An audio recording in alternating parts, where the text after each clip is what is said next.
And I'm going to go to a screen where I can, again, take notes.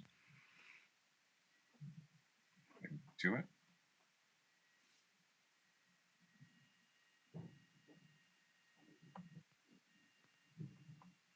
Here we go.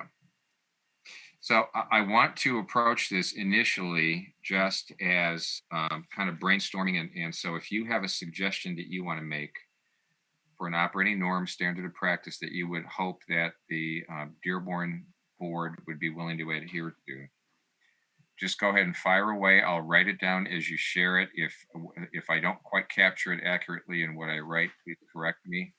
We're not going to debate each one of these individually, so I'm just going to take any and all suggestions you have, get them recorded here, and then we'll go back and revisit and see which of these you can agree on and would be willing to adopt for your board. Hopefully that makes sense. So go ahead. Respect for individuals and respect for others' opinions.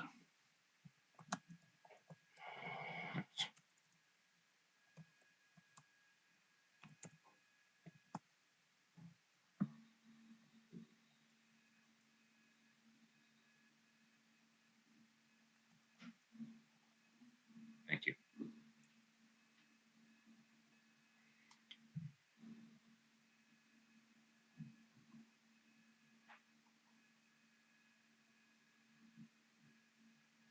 Be a good listener.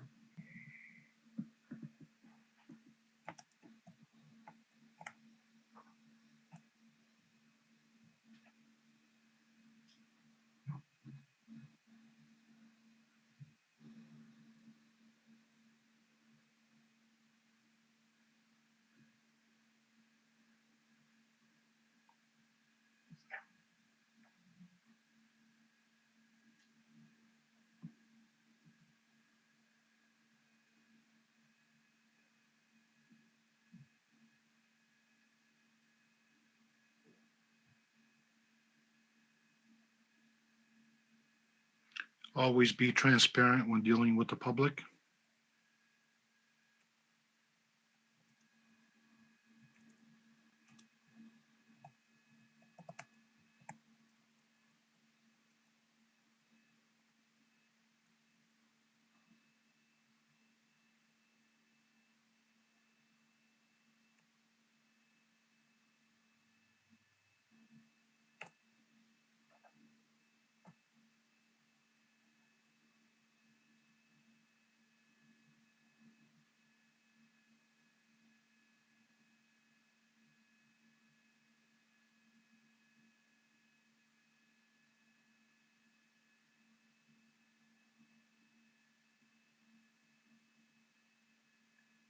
Knowing that we only have one employee that answers to us, always address our questions to the superintendent. In our case, 2 employees. Well, I'll let that one slide, Jim.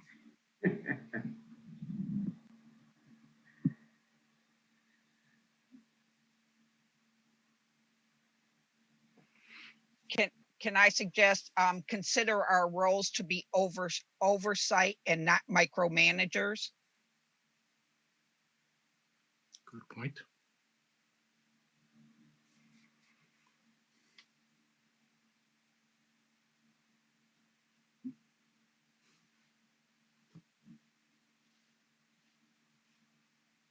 At this point, you can suggest anything. Again, we're not looking for consensus yet. It's in your opinion, what would help you operate together with some common understanding. That's important. I would say base decisions on data, not emotions.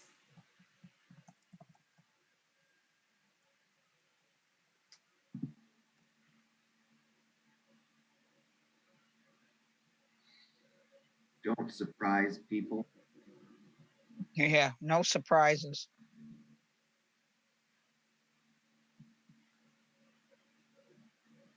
Just to follow up on those 2 points, base decisions on data, collect the data first. Don't get the data out there to kind of steer what the decision is going to be. That would take out I don't know if I'm being clear. Yeah, I'm Base not decisions sure. on data, don't collect the data for the decision that, To drive You the, want. to drive the decision? yes, thank you, Mary. Yeah, you're worried that data will be used. I think make sure Drive you the have a comprehensive data for and against, right? So you're going to have the whole picture, not just the data that. would Yeah, support make your opinion. objective. Right. Yes. Yeah. Don't Well, seek I'm out the referring to data a that study just- session. I'm referring to, we had a consultant before and then their recommendation was there's Well- 2 ways to make decisions. Yeah. Collect the data and make the decision, or decide what you want to do and go get the data, which I didn't agree with.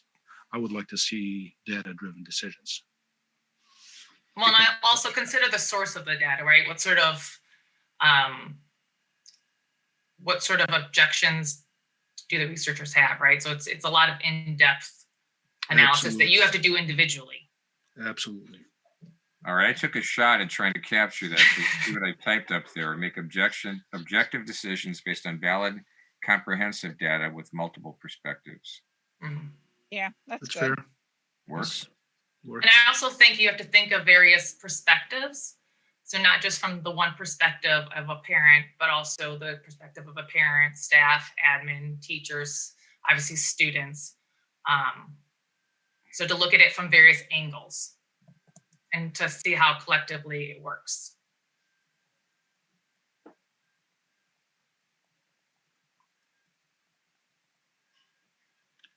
Going back to respect, always let the superintendent know when entering a building, especially if, classes are in session. For example, if I'm going to read at a building in March, hopefully I'll be reading at a building in March, but if, as I'm leaving, stop at the office and have a, private conversation with the principal. You always want to let the superintendent know that you're going in to see a building or what have you. Just respect.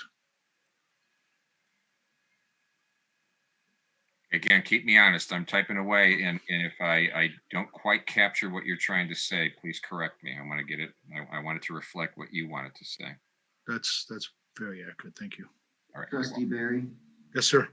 on that point, having kids in the district, if I'm going in for an open house or an athletic event, I know for some people, I'm always a board member, but I'm not really going there for that stuff. You're not saying every time we go into a building in those circumstances that we need to let them know. Oh, no, not at all. Not at all. I mean, obviously as parents or grandparents in the district, yes, that's fair what you just said. What I'm talking about is, principal reaches out to you and you stop by when you get a chance. I think it's not fair unless you let the superintendent know that, you're going to that building. Yeah, it would be specific to your role as a board member as opposed to your role as a parent. Exactly. And I think that could be easily make it a distinction by your badge too, right? So if you're going in to visit your kid during lunch, then put the badge away, right? Just so that you can have that parent hat. That could just be an easy visual. Yes.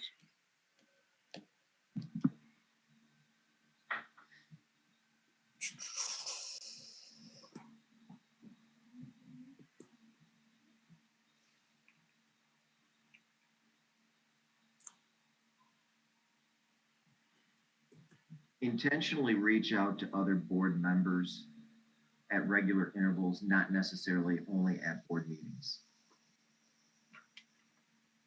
It has been rough for the last 10 months because we don't have the lunches or necessarily the other times that we're getting a chance to get together.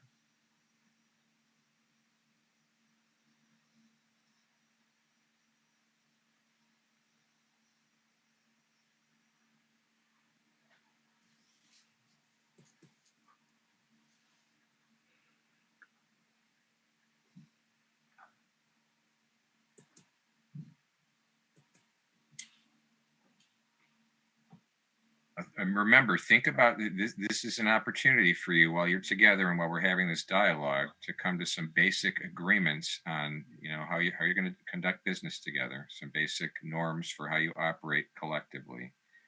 So Well, then I would like to include, although we've touched upon it, is that if you get individual communications, share it with the full board, even if you're not going to respond, because there were many times where people would complain that we weren't all being communicative with the community, and yet I had no idea people were communicating with certain board members and not all of us.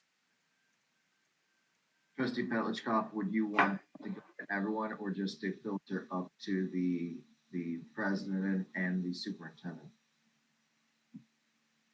What do you mean? I'm saying that, you know, if trustee A gets a communication, it just looks like it's to them, to make sure that all of the board has seen it.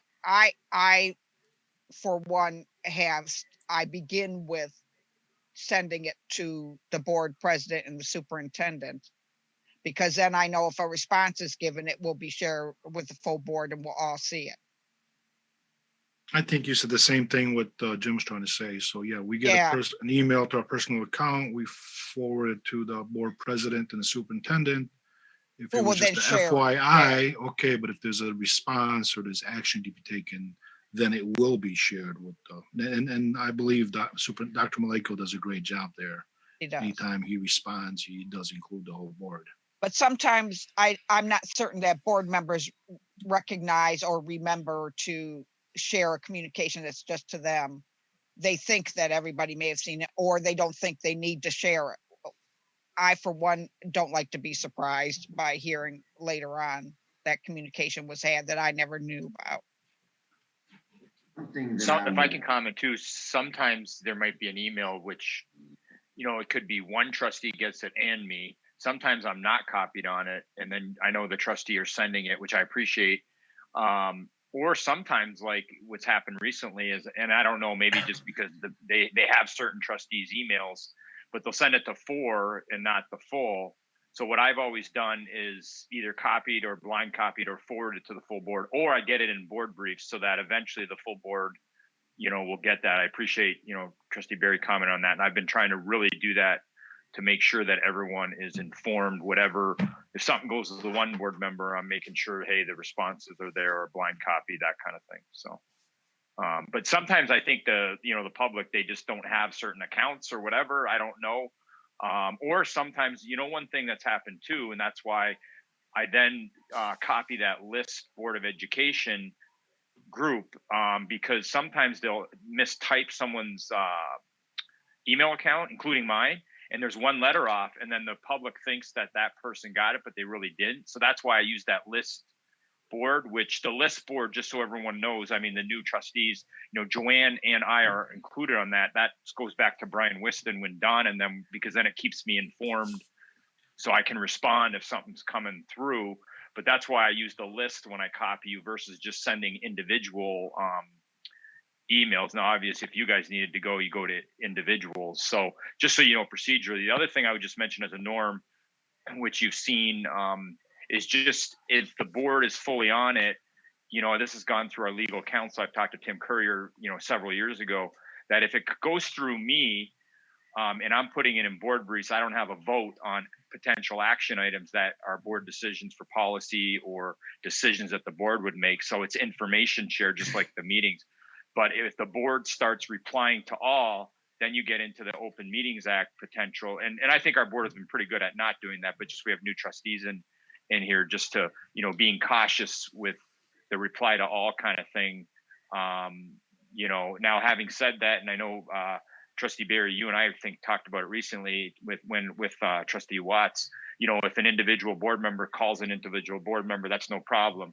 But the problem comes in when you're sharing what multiple people are thinking, kind of thing. So that's just another caution on the open meetings. But again, sometimes it's just the public with the technology and that. So that's what I've been trying to do. If everyone is comfortable with the system I've been trying to implement, I heard some comments. So yeah, and what I just want to interject, Glenn, just to let you know that when we get to the next item on the agenda, appropriate communication, we're going to cover a little bit about Open Meetings Act and email communication. Round robins and all of that. Right. And I'm looking at time, but I wanted to put this out to the board with this question.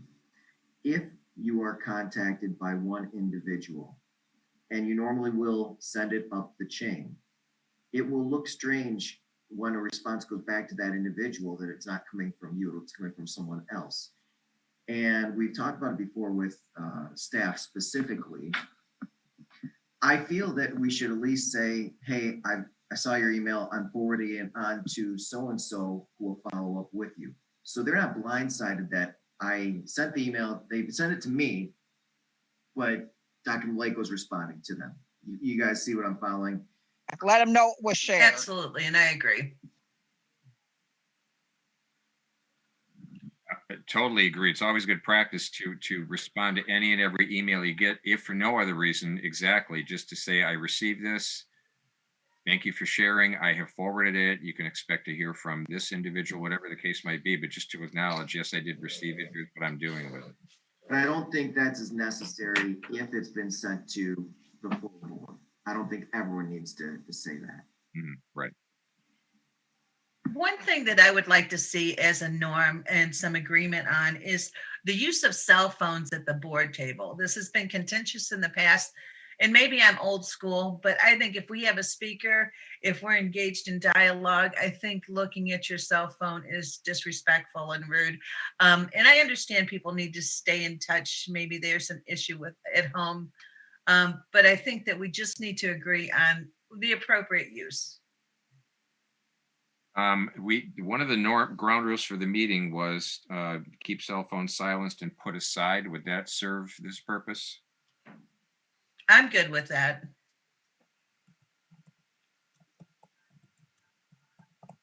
But like I said, this has been contentious in the past, so I might not, there may be those that disagree with me. Well, that's okay. We will be going back and to see if there is consensus on these. So we will see.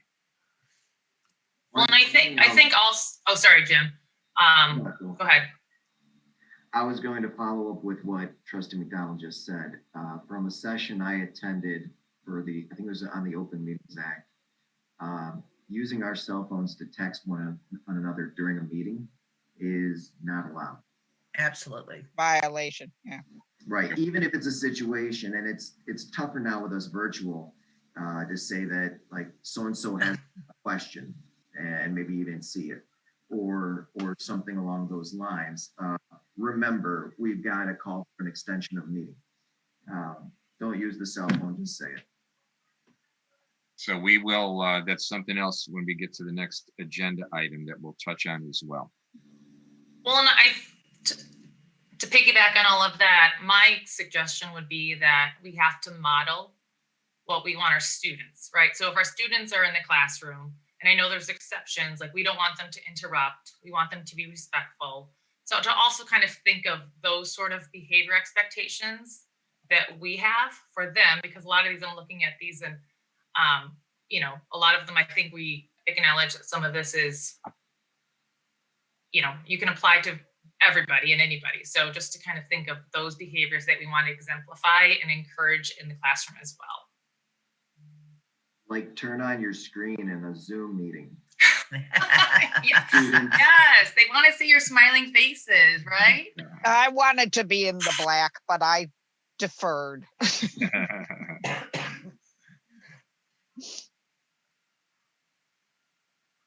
I'd like to add one more norm, Sure. and obviously it goes without saying to abide by confidentiality laws and making sure that, especially closed sessions, what happens in closed session stays in closed session.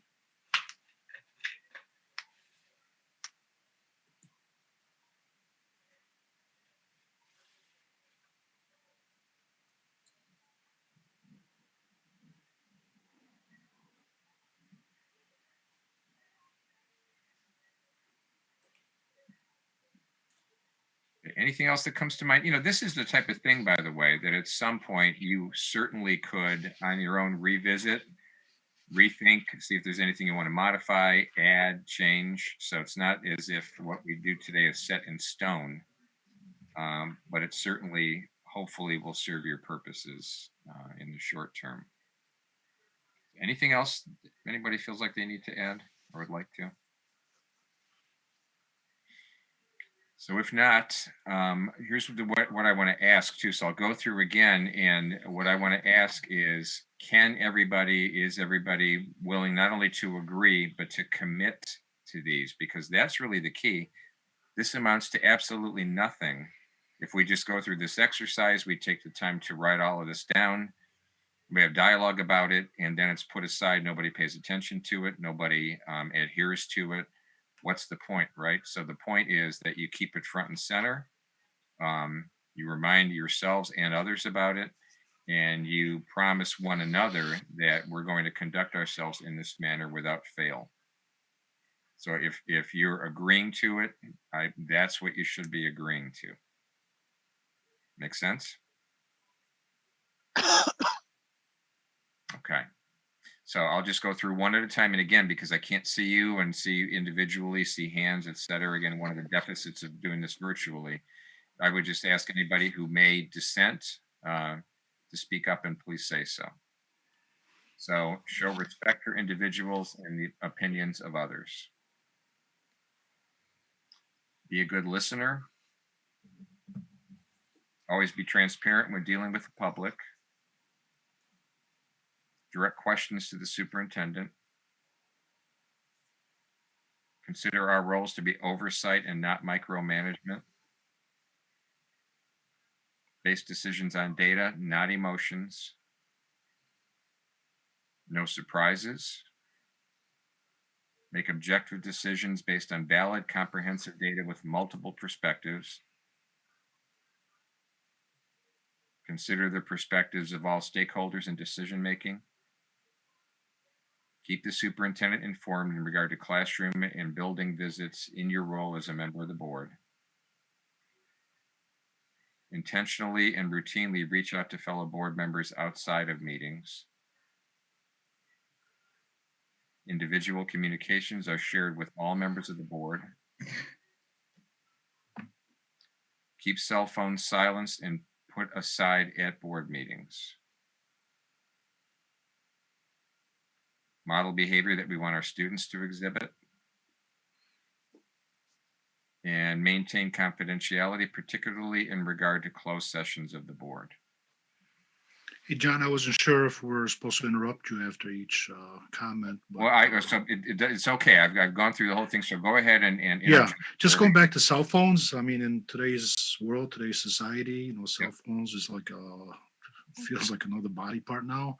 But sometimes until we get back in person, just because somebody reaches for a cell phone and checks it doesn't mean that they might be text messaging another board member or breaking any Open Meetings Act. It could be something as simple from a fellow colleague board member saying, "Hey, tell Jim that I lost my internet and I'll try to fix things." It could be something that innocent. Doesn't mean automatically that you're violating any laws.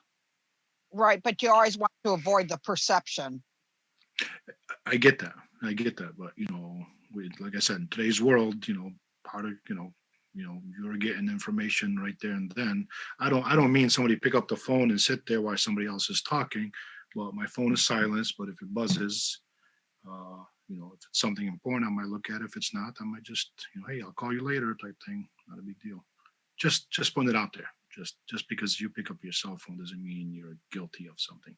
So what I added to the end, and I can take it back off again, is unless necessary. So and again, I had alluded to this earlier when I talked about our ground rules. I know it causes a lot of angst when you tell people turn your cell phone off, but to keep cell phones silenced and put aside at board meetings unless necessary. So if there's something, you look at it, you see a message pop up, and it's something that you cannot ignore, or you should be responding to, and it's necessary that you do so.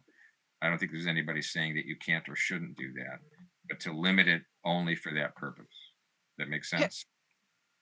I'm good with that. Can I ask a question? But I was out of the room at the start of this. The number 3, always be transparent with dealing with the public. What exactly are you intending? Because there are times where we have to be careful in some of the communications we deliver to the public. That kind of gets down to the confidentiality thing and that kind of stuff. What exactly was that meant to address?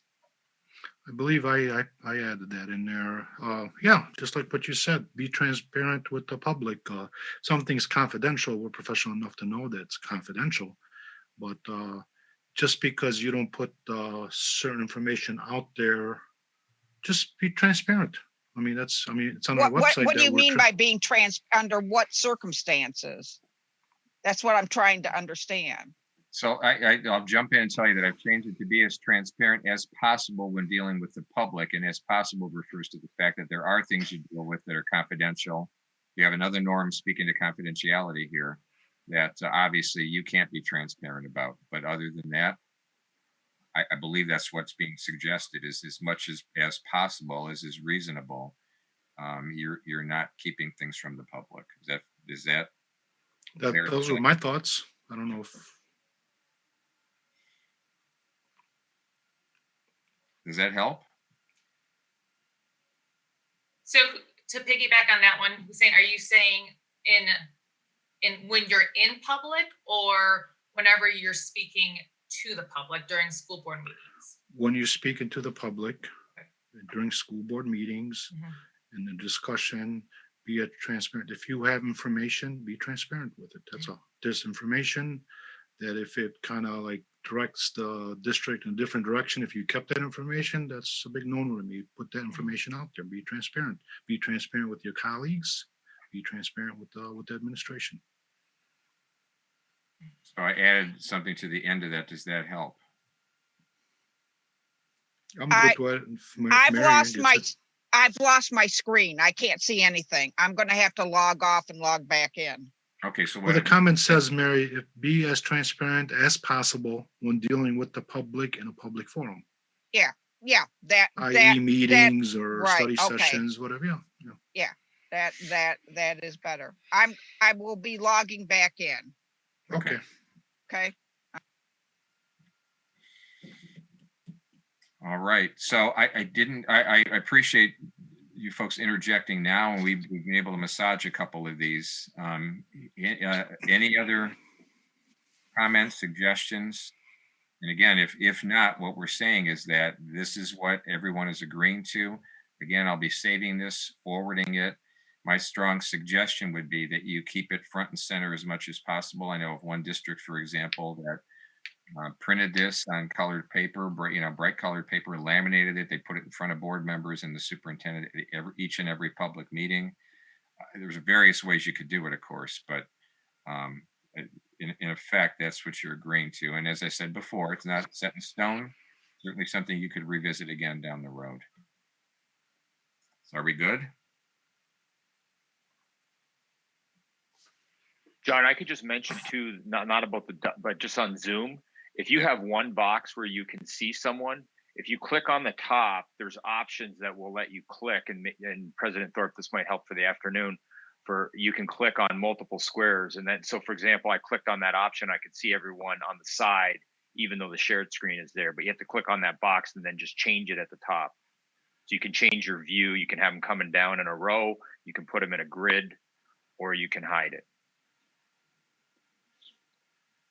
Okay, very good. Now I mean, it's inexplicable, and again, maybe it's me. I'm not quite sure what's happening. I'm having some issues as I exit that document. I'm going to leave the meeting and immediately log back in. I'll be right back with you. While he's doing that, what I'm going to suggest is, based on the time and our expectation to be done with the first part at about 1 o'clock, so we've got a break between sessions, is agenda item number 8, 2021 goal setting. What I was looking for, as I mentioned earlier, is because of everything that's been going on with the pandemic, it's quite easy that we could have gotten sidetracked as to what's going, where our focus should be. So we sent out the strategic plan. And what I asked is for everyone to come up with something that they think would be a good goal for us to focus on based on strategic planning that's going on, that we should be focusing on for 2021. What I'm going to ask is that we won't really deal with that anymore today. Think about that over the next couple of weeks, and we could add it to as a discussion item or agenda item on the next board meeting for February. just to save a little bit of time. Okay, so we're going to bypass We'll item skip 8 on number the 8. agenda. Okay, very good. Thank Thanks. you. Okay, so let me do this then. I do want to get to appropriate communication, spend a little bit of time on that. And again, I had sent a document to you that I will open now. That it may be difficult to read on the screen, but we'll do our best. Let's see if I can find it.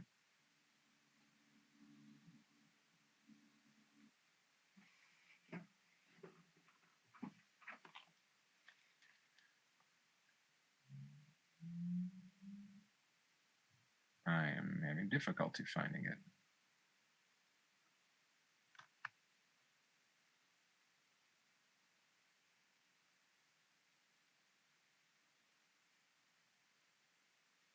Well, I'm not finding it. Joanne, I don't know if you have it. Is it the open meetings one, John? Yes. Okay, I'll share. All right, appreciate that. I'm not quite sure why I'm having trouble getting to that.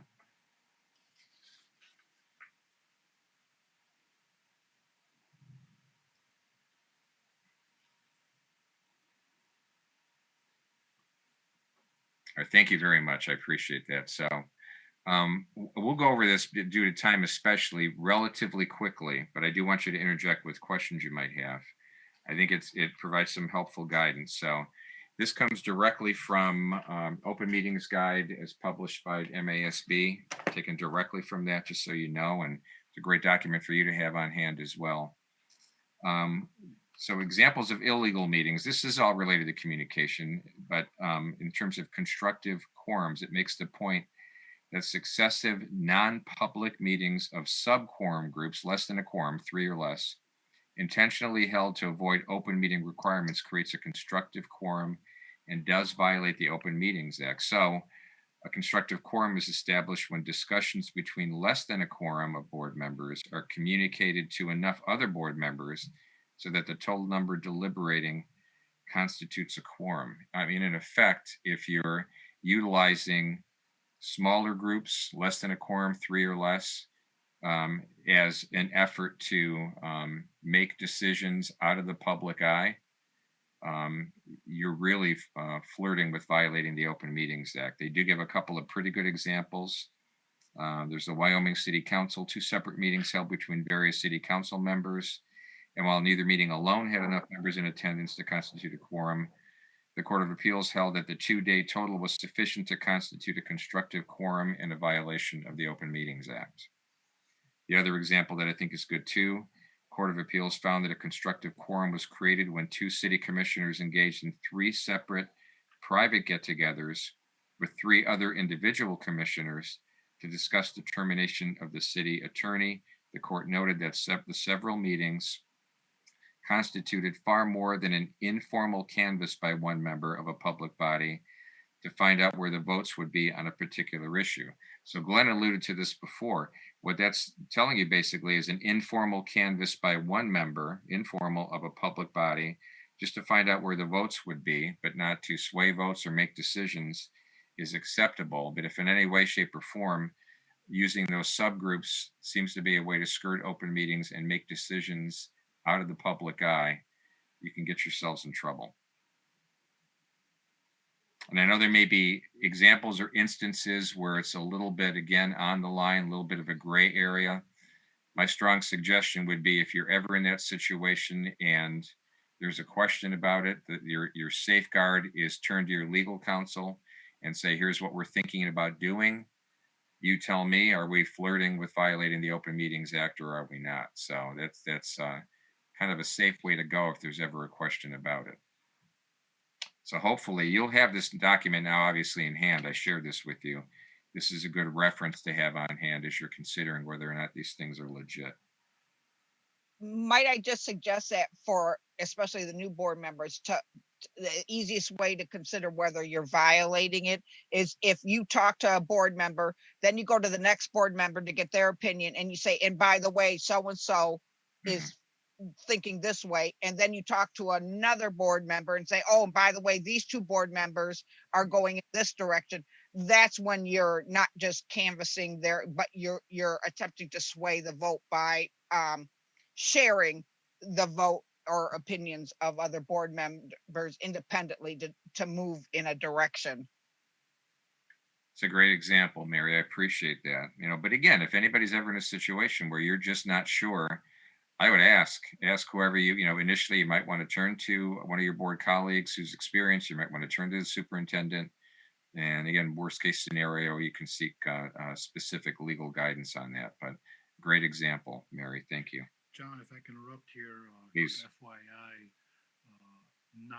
the last few years we've done a great job as a board, but I think there was at one point, I think it was many, many years ago.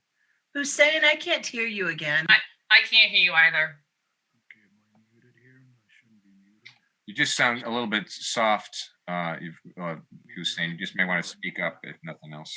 I don't know why I keep switching to the microphone. Is that better? It's better. That's better. Okay, yeah, for some reason my system keeps switching. Okay, so FYI, a few years ago, there was a question about certain text messaging going around, and we did meet as a board with our lawyer, Dr. Malenko, and we did get a good education. For our newly elected board members, I am so proud of what they're doing with the ASB. They're taking classes there, and that's being covered. But I did want to ask you a question, and I'll pick on Jim here since he's our leader this year. If Jim and I were having a conversation, and somehow between the conversation I pick up on is something that he wants to move forward on, and I don't agree with, but I don't say anything to him. But I turn around and call 3 other board members. Hey, I think Jim is looking to do ABC. And if I get positive reaction from the other 3 board members and I'm the 4th, can't do that, can we? I can't do that.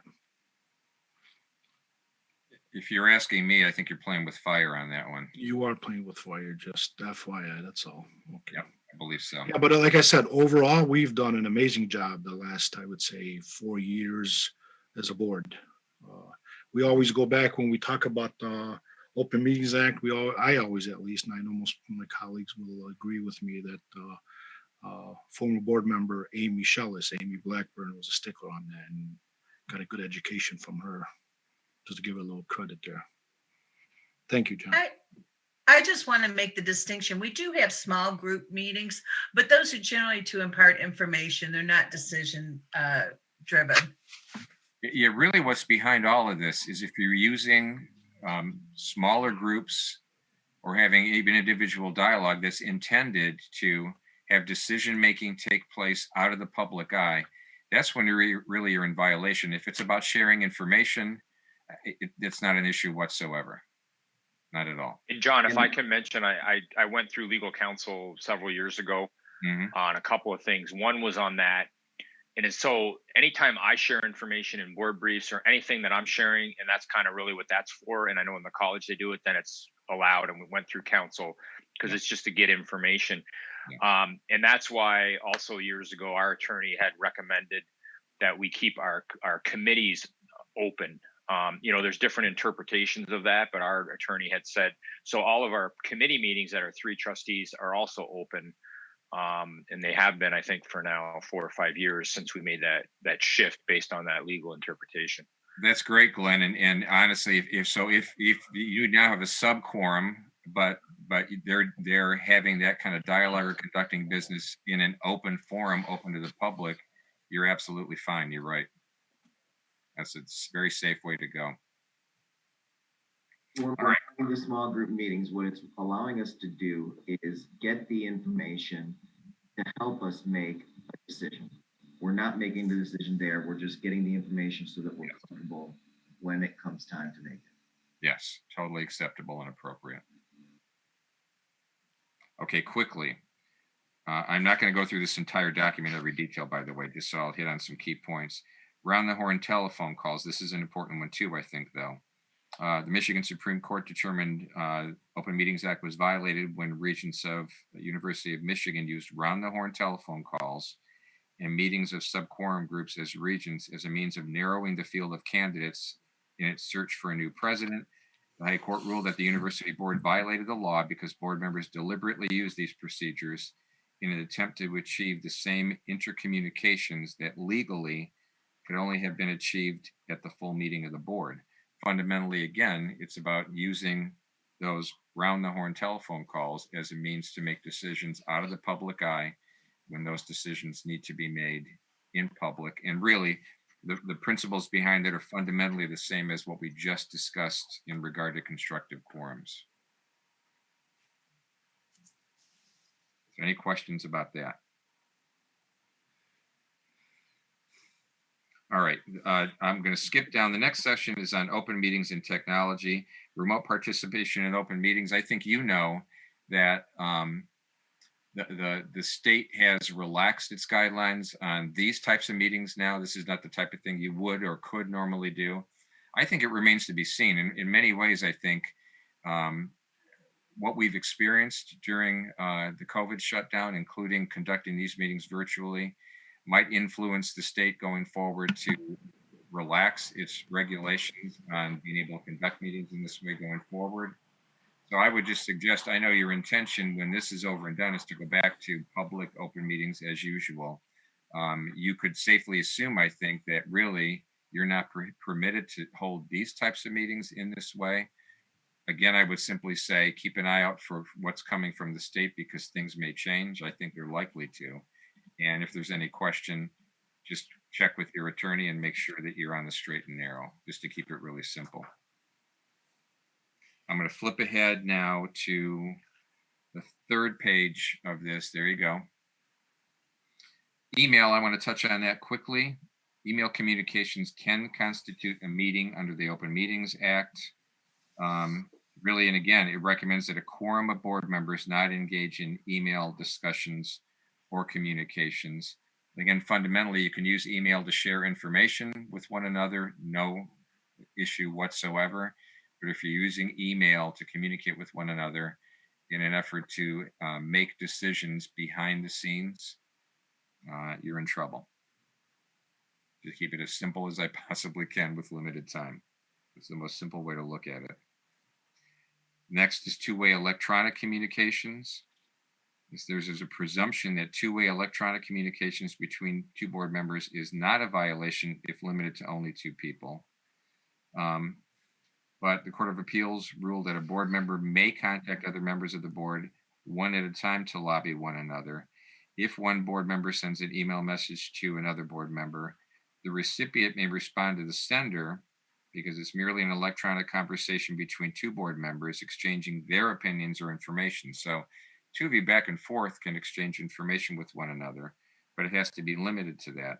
If either the sender or the recipient makes courtesy copies of their email messages available to other members, they may well be conducting a group discussion in violation of the OMA.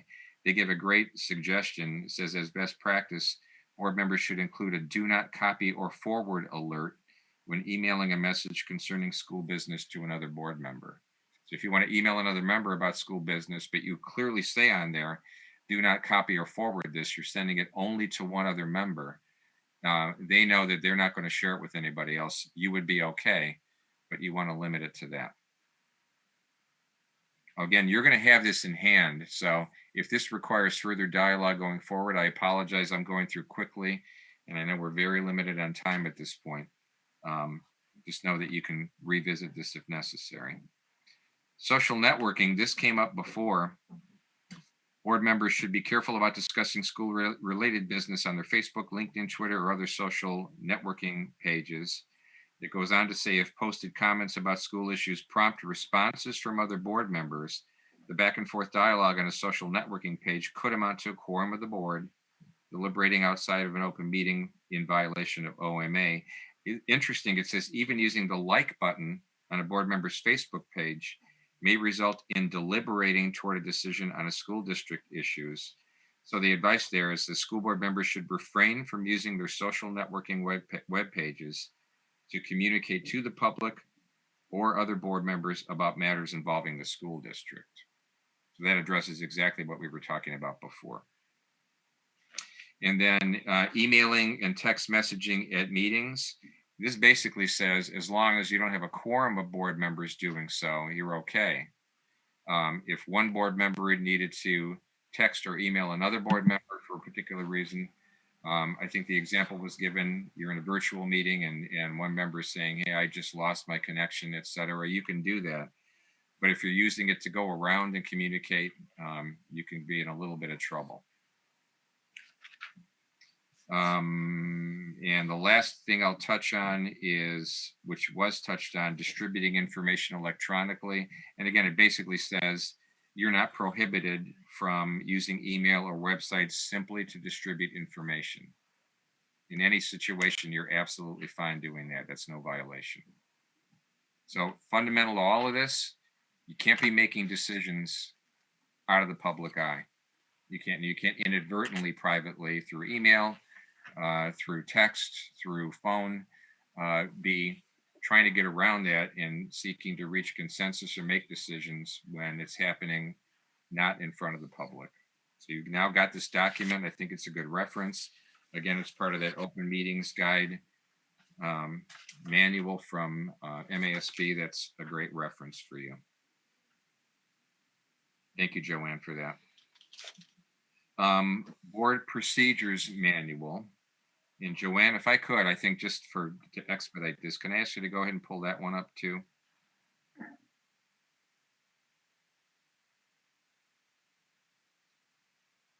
And then Jim, why don't you go ahead and just touch on, you had suggested we add this, what your thinking is behind this, please.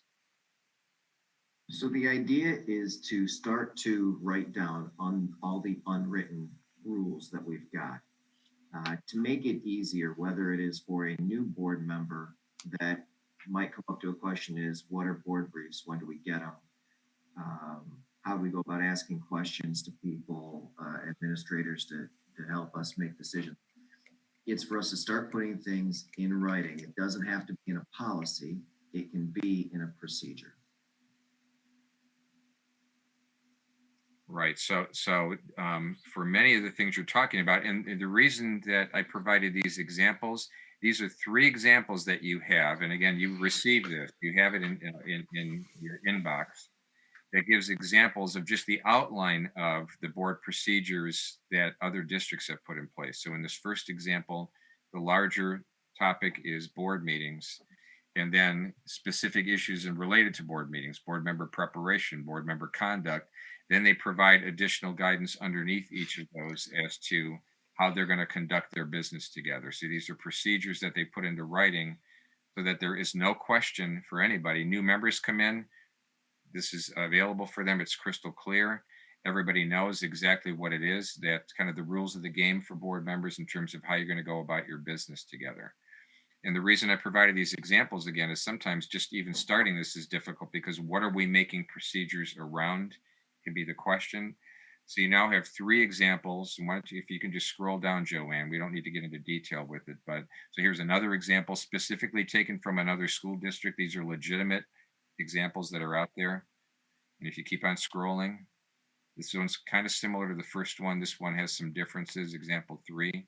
But you can see some of the topics within which they have created procedures that they then, they use themselves. They post it publicly for everyone to see so that there's no question that these are the procedures that guide how we go about doing our business as a board. John, I can give an example that I asked Dr. Maleko and his team on, and everyone got a little taste of this, was that with the last board meeting, what I asked is that the agenda be given to the board a day earlier than usual. And my ideas are this, that right before a meeting on Monday, or really Monday is probably not the day that we need to be asking questions if we can avoid it. And we don't want to bother people over the weekend. So if we could have the agenda on Thursday, that gives us all day Friday to get questions over to the superintendent so that he can work on getting us answers. And it's not being a question asked at 6:45 when we're starting the meeting at 7 o'clock. So that's a procedure that I've asked the superintendent and the administrators to work on. We've already started working on that. Fantastic. Can I add to that, Jim, too? I talked to our cabinet and they know the deadlines, and actually she gets it now Wednesday, I think at the end of the day, Wednesday. And our cabinet knows now that they need to have all of those things loaded up, other than if there's some kind of emergency situation with Tom Wall or Mason, they'll let me know. I'll let you know.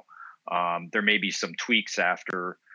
And secondly, we're not using the supplement any. The supplement had become a regular routine in this district prior to me being superintendent, especially in HR. And so we've eliminated that, other than it's purposeful when I use it for administrative appointments.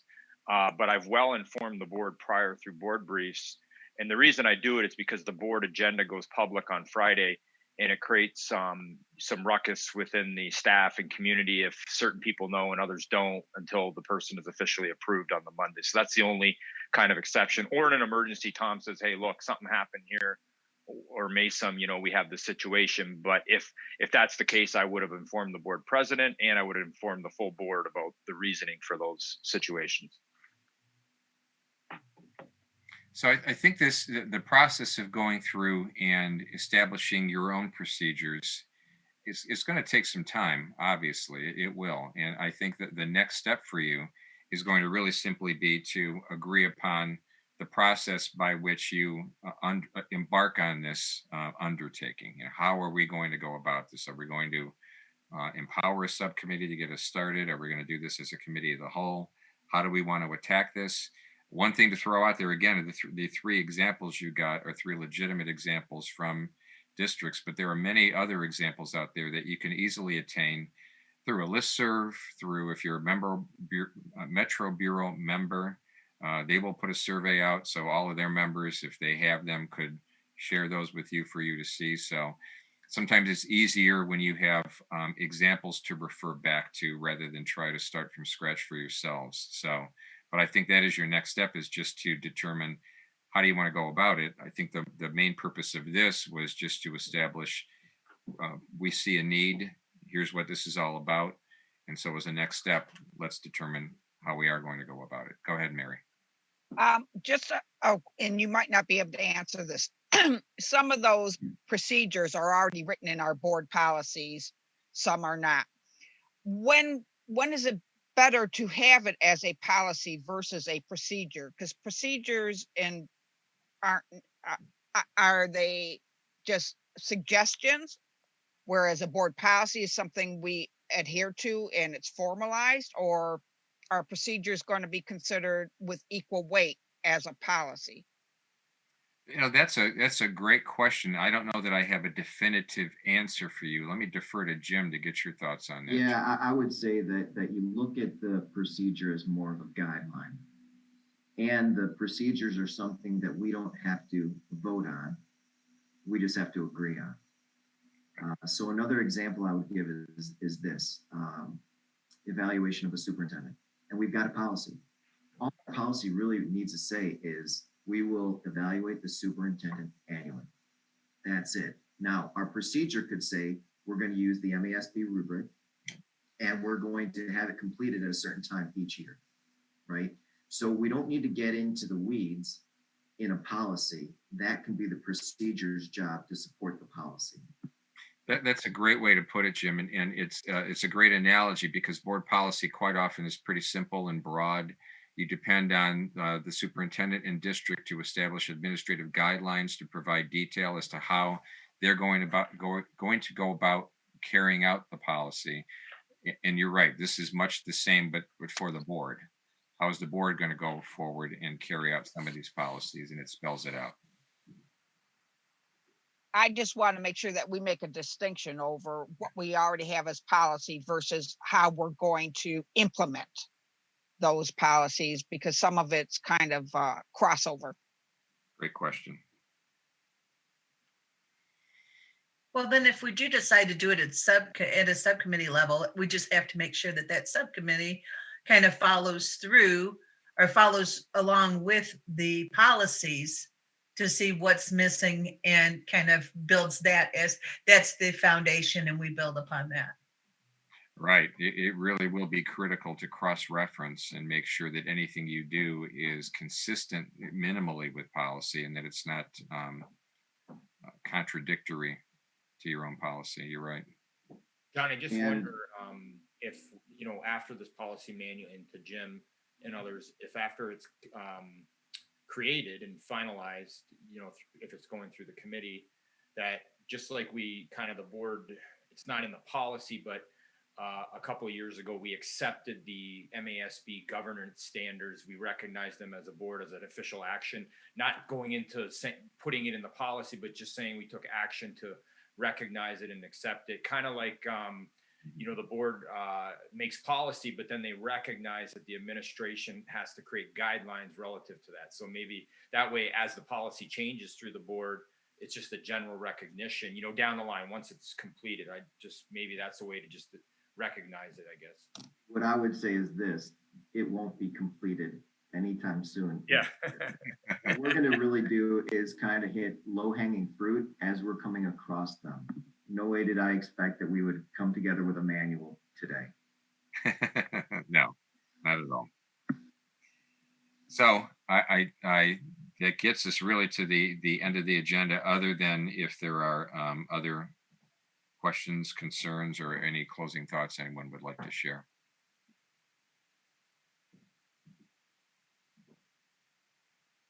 John, thank you for your time today. Sure. We appreciate it. Absolutely. Absolutely. Thank you. Oh, sure. Thank you. You're welcome. Very happy to help. It was a pleasure. I always have enjoyed working with Dearborn Schools. I enjoyed this as well. Sorry to have to rush a little bit there towards the end, but I want to be respectful of your time. And I know you've got a lot more business to attend to here on a Saturday. So good luck with that. And I certainly wish you well going forward. Thanks. As we start to wrap up the first part of this, what I would ask is if we could change times a little bit. I'd like to give everyone about 30 minutes, get a chance to stretch your legs, get a bite to eat everything. When we come back, I have no problem if board members want to leave the screens off if you're still eating. There's no reason for everyone to have to see each other if we're still eating or something. But I would like to get started, say, at 1:40.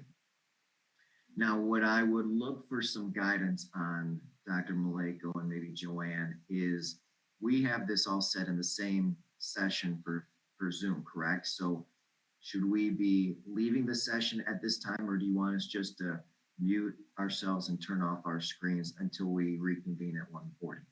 David is here as well. I believe you can just mute your screens, right, David, and the volume, and then Eric will play a different screen that says we're on a break.